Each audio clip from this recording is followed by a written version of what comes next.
Hey guys, welcome back to this channel. In this video, I'll be showing you guys how you can match cut audio in CapCut PC. So I'm just going to select a song from like a video here. Let's just extract the audio.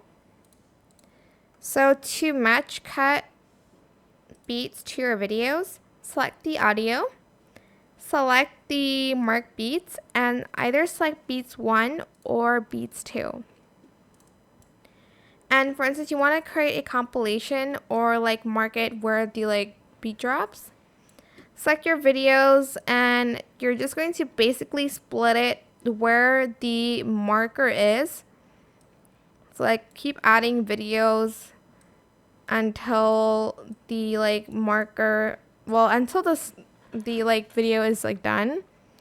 But that's pretty much how you can match cut your videos with your with an audio. I can't play the song unfortunately, but I hope this tutorial is helpful for you guys. Don't forget to like, comment, share, and also subscribe to this channel if you haven't done that already. If you have any more questions about this video, leave it in the comment section down below.